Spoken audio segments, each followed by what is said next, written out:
नमस्कार दोस्तों, आपका हमारे चैनल पर स्वागत है। आज के इस वीडियो में हम आपके लिए तुलसी विवाह की कहानी लेकर आए हैं। बहुत समय पहले की बात है। एक बार भगवान शिव ने क्रोध में आकर अपने तेज को समुद्र में फेंक दिया और उसी तेज से एक बालक ने जन्म लिया। वह बालक आगे जाकर जालंधर राज दैत्य के नाम से कहलाया। उसके नगरी का नाम भी उसी के नाम पर जालंधर नगरी पड़ गया। समय आने पर जालंधर का विवाह दैत्य कालनेमी की कन्या वृंदा के साथ हुआ। वृंदा का जन्म राक्षस कुल में होने के बावजूद वह भगवान विष्णु की परम भक्त थी। वह अपना पतिव्रता धर्म भी सच्चे मन से निभाया करते थे। दूसरी तरफ जालंधर महाराक्षस था।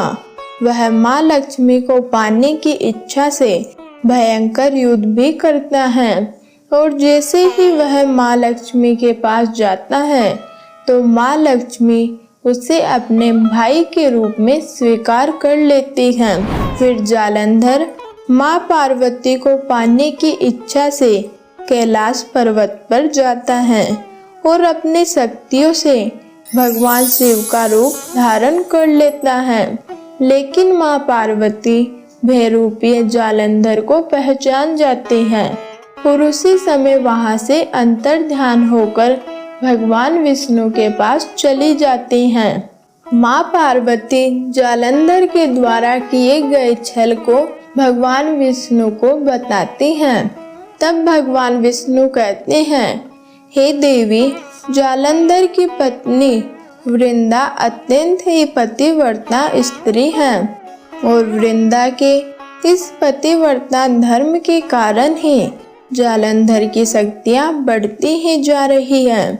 दैत्य राज जालंधर को हराने के लिए उसकी स्त्री का पतिव्रता धर्म नष्ट करना अत्यंत ही आवश्यक है।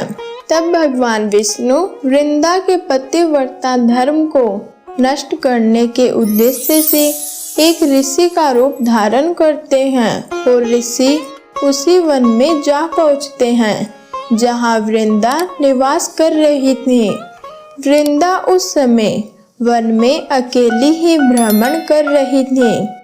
ऋषि रूपी भगवान विष्णु के साथ दो मायावी राक्षस भी थे। उन्हें देखकर वृंदा डर जाती हैं। वृंदा को डरा हुआ देखकर भगवान विष्णु, जो कि एक ऋषि के रूप में थे, वह वृंदा के सामने ही पल भर में उन्हीं राक्षसों को भस्म कर देते हैं। उनकी ऐसी शक्तियों को देखकर वृंदा आश्चर्यचकित रह जाती हैं। वृंदा कहती हैं, हे ऋषिवर, आप अपनी शक्तियों से मेरे पति परमेश्वर के बारे में भी बताने की कृपा करें। इस समय वह कैलाश पर्वत पर भगवान शिव के साथ युद्ध कर रहे हैं। तभी उसी समय ऋषि अपनी शक्तियों से दो वानर प्रकट करते हैं। एक वानर के हाथ में जालंधर का सर था और दूसरे के हाथ में जालंधर का धड़ था।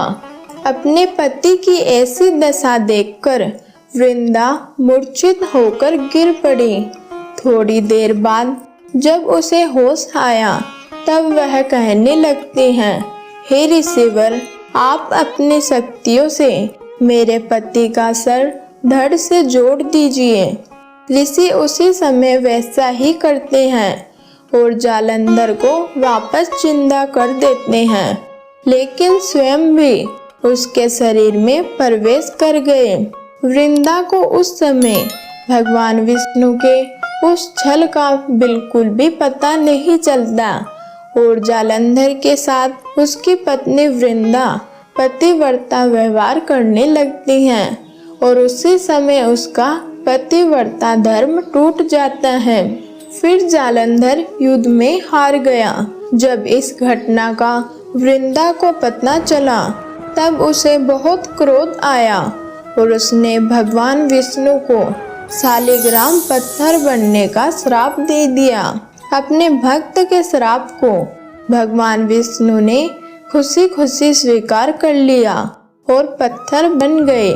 सृष्टि के रचयिता के पत्थर बनने के बाद पृथ्वी असंतुलित हो गई। यह सब देखकर देवी देवताओं ने वृंदा से भगवान विष्णु को श्राप मुक्त करने की प्रार्थना की और वृंदा ने भगवान विष्णु को श्राप मुक्त कर कर अपने पति के साथ सती हो गई। जिस आश्रम में वृंदा सती हुई वहीं पर उसकी राख से एक पौधा निकला।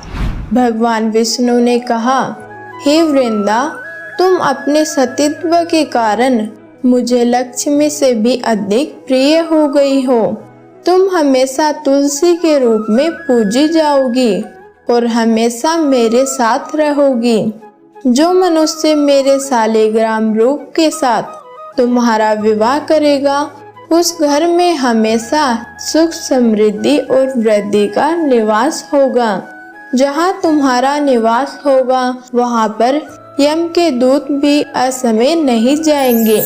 इस प्रकार भगवान विष्णु के रूप के साथ ही तुलसी माता का विवाह किया जाता है। और आज की हमारी कहानी यहीं पर समाप्त होती है। धन्यवाद।